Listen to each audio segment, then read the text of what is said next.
Salut à toutes et à tous et bienvenue dans ce nouveau tutoriel Affinity Photo. Il y a quelques semaines maintenant, j'avais fait un tutoriel qui présentait comment venir fusionner une tête de chat sur un aigle avec Photoshop. Et bien aujourd'hui on va venir faire la même chose mais dans Affinity Photo. On va venir fusionner un tigre et un cerf. Vous allez ainsi pouvoir utiliser les outils de détourage, les outils de sélection, les outils de fusion du logiciel pour créer des compositions surréalistes. Si jamais ce tutoriel vous plaît, n'oubliez pas de liker, partager et vous abonner. Je sais que plus de 70% des gens de toute façon ne sont pas abonnés. En général, vous snackez les vidéos et vous passez à la suite. Mais en vous abonnant, ça vous permettra d'être tenu au courant de toutes les nouveautés et de retrouver assez facilement ce dont vous avez besoin. J'espère dans tous les cas que cette vidéo vous plaira. Je vous en souhaite un bon visionnage et je vous dis à tout de suite.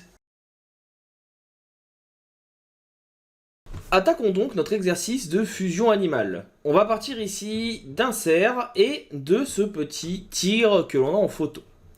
Je vais commencer par aller détourer donc tout simplement la tête de mon cerf. Plusieurs outils sont à votre disposition. Vous pouvez utiliser par exemple l'outil de sélection rapide comme je suis en train de le faire. Je rappelle que un appui sur la touche CTRL, ALT et un clic gauche permet de réduire la taille de votre pinceau pour une sélection un peu plus précise.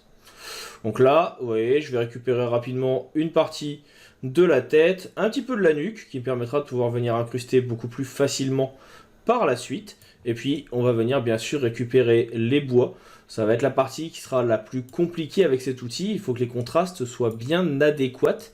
Là, on voit qu'en général, ça marche plutôt bien. Si jamais il y a besoin, vous zoomez. Vous appuyez sur la touche Alt pour désélectionner certaines parties et adapter votre tracé. Alors ici, dans un souci de ne pas passer 4 heures à venir faire le détourage, je ne fais pas forcément le détourage le plus parfait du monde. Vous pourriez bien sûr passer par l'outil plume qui vous permettra d'avoir un dégradé de sélection beaucoup plus intéressant. Tout simplement parce que, eh bien, il permettra de pouvoir venir placer précisément des points sur les objets à sélectionner. Nous, on veut ici plutôt voir la technique et un rendu d'incrustation. C'est plutôt ça qui m'intéresse dans le tutoriel ici présent, c'est plutôt ce que je veux vous montrer. Donc j'avoue que mon détourage ne sera pas le meilleur du monde, mais en même temps on ne va pas forcément non plus venir zoomer sur les différentes parties pour avoir le détourage. Donc là on sélectionne les différents bois. Donc vous voyez que ça va quand même assez vite, hein. On va juste venir jouer sur les différentes tailles pour pouvoir aller plus ou moins vite. Là on est plutôt pas mal.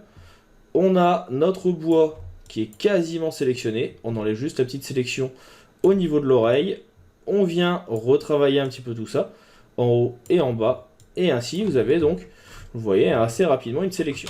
Il va nous manquer ce côté-là, que j'avais oublié. Donc là, je le sélectionne aussi. Hop. Ici, ça me paraît pas mal. On va voir après qu'on va pouvoir venir également modifier un petit peu la sélection pour flouter le tout, pour avoir quelque chose qui soit un peu plus doux. Parce que là, si je mets un masque de fusion tout de suite ici, on va avoir des effets graphiques qui ne sont pas forcément optimales.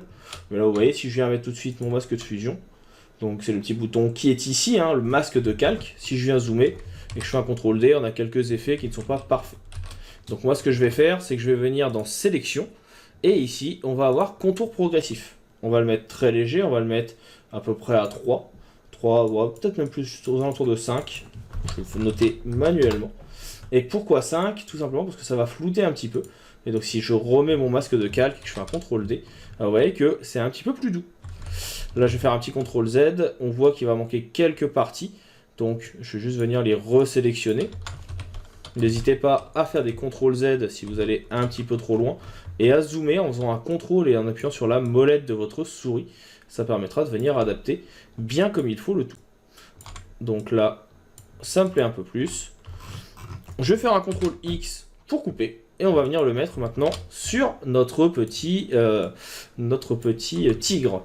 Donc là, je vais venir agrandir le tout.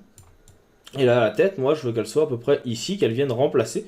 Et il va falloir donc qu'il y ait un remplacement adéquat. Et surtout, on va faire disparaître certaines parties de notre tigre. Donc pour ça, je vais faire un CTRL J du calque arrière-plan. Comme ça, celui-ci, il ne bouge pas et je garde une sorte de base saine. Et sur celui qui est maintenant ici, on va venir faire disparaître une partie de la tête. Donc pour ça, c'est assez simple. Je vais dans un premier temps prendre mon outil de sélection. Donc il est ici avec le rectangle, je vais prendre à main levée. Et je vais juste venir ici, hop, sélectionner rapidement toutes ces parties qui dépassent et que je ne veux pas garder et qui doivent disparaître. On va ensuite prendre tout simplement notre tampon de clonage ou pinceau de clonage. On agrandit le tout. Et en fait, comme le fond, ici, vous pouvez le voir, hein, c'est juste un fond tout simplement de pierre. En fait, on peut venir dupliquer facilement. Ça marche plutôt bien et ça permet donc d'effacer certaines parties. Ce qui nous permettra de pouvoir faire une incrustation un peu plus intéressante. CTRL D pour désélectionner. Donc là, on commence à avoir nos éléments qui se mettent en place. Et ce qu'on va pouvoir faire ici, pour que ça fonctionne un petit peu mieux, déjà, ça va être de reprendre notre tampon et venir adapter donc là, le rendu pour que ça se fusionne un petit peu mieux. Voilà, ici et ici. Donc là, on est plutôt pas mal. Et puis, sur mon arrière-plan, que je vais renommer ici tête, je vais mettre un masque de calque. Je vais venir prendre mon pinceau et agrandir celui-ci. On va venir le mettre avec une dureté à 0, de façon à avoir quelque chose qui soit un peu plus flou. Et je vais baisser l'opacité à 40, et en fait ça va permettre de venir incruster tout simplement nos éléments petit à petit. Donc là ça permet, vous voyez, que je puisse venir incruster les poils de mon cerf avec tout simplement les poils de mon tigre. Donc d'avoir une incrustation qui soit un peu mieux. Là j'ai toujours des morceaux de tête du tigre qui ne sont pas forcément adéquats, on le voit, ils dépassent. Ce que je vais faire, c'est que, encore une fois, je vais prendre mon tampon de clonage et je vais juste venir rajouter ici de la texture pour que ça fasse une texture un peu plus peau de tigre et non pas la tête, pour avoir quelque chose qui conviendra un petit peu mieux. On continue à travailler petit à petit avec le pinceau pour pouvoir venir faire des incrustations ici sur la tête. Donc c'est une technique qui peut prendre un petit peu de temps. Si jamais vous avez trop effacé, vous venez remettre du blanc. Si vous n'avez pas assez effacé, vous venez mettre du noir. Vous pouvez changer ici avec la touche X. Donc là vous voyez que en venant mettre du blanc, je rends un petit peu visible. Et en venant mettre du noir en appuyant sur X, je peux venir au contraire incruster un peu mieux tout ça. Donc là, ça me plaît plutôt pas mal. On a une incrustation qui commence à valoir un peu plus la route. Ce qui ne va pas être adéquat maintenant, ça va être tout simplement la couleur. Et bien pour ça, on va venir attaquer ici les retouches colorimétriques. Je vais venir cliquer sur le petit cercle bicolore qui s'appelle Réglages. Et je vais commencer par venir choisir ici quelque chose qui va s'appeler Correction sélective. Je vais venir le placer uniquement sur la tête ici de notre cerf. Et le principe, c'est que vous allez pouvoir venir choisir les différentes couleurs, là par exemple le rouge, et venir adapter. Et vous voyez que ça va ne travailler que sur les couleurs qui sont rouges pour venir essayer d'avoir quelque chose qui se rapproche de la couleur de notre tigre à la base. Donc là, on veut quelque chose qui tire un petit peu plus sur l'orange, donc ayant peut-être un petit peu moins de magenta, peut-être ici un petit peu moins de bleu également pour partir vers du orange. On va peut-être venir travailler sur les tons jaunes, voir si on ne va pas les rendre un petit peu moins jaunes ou au contraire un peu plus. Il va falloir tester plusieurs petites choses jusqu'à atteindre le résultat adéquat.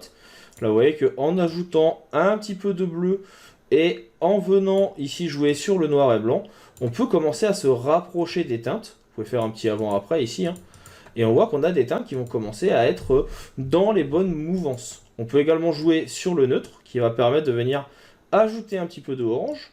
On va venir ajouter un petit peu de magenta et enlever un petit peu de bleu pour venir retrouver une teinte qui va être adéquate. Ce que je vais faire également, c'est que sur cet élément, je vais venir prendre mon pinceau, toujours, avec du noir. Petit clic, Alt, CTRL et clic. Et en fait, on va juste venir dire par contre que cet effet, on veut l'effacer.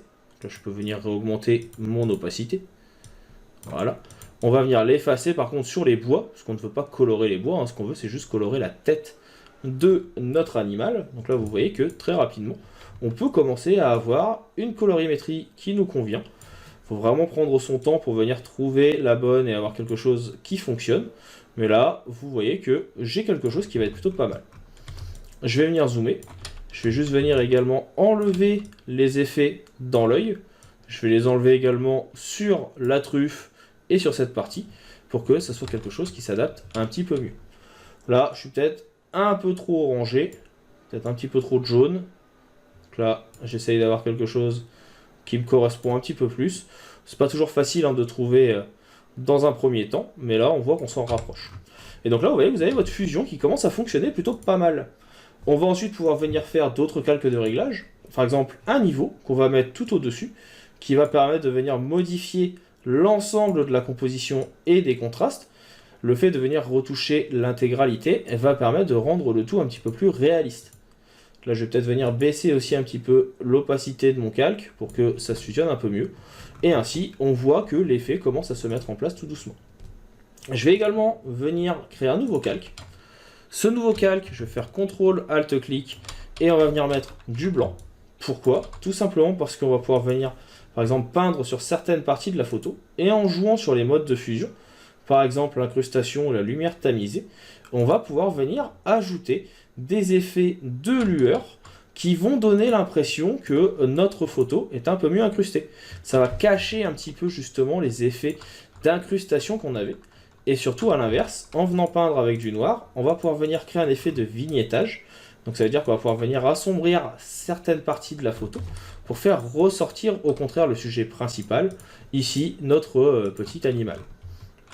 Je vais venir réinverser. Je peux même venir prendre, pourquoi pas, une couleur un peu orangée pour venir, eh bien, vous voyez, ajouter un peu de luminosité sur notre photo. Pourquoi pas donner une impression de soleil ou autre. À vous de tester les différentes choses. Vous voyez que ça marche plutôt bien. Moi, je vais venir ici plutôt me remettre sur du blanc. Donc là, on revient ici. Je vais juste venir éclaircir de ce côté-là.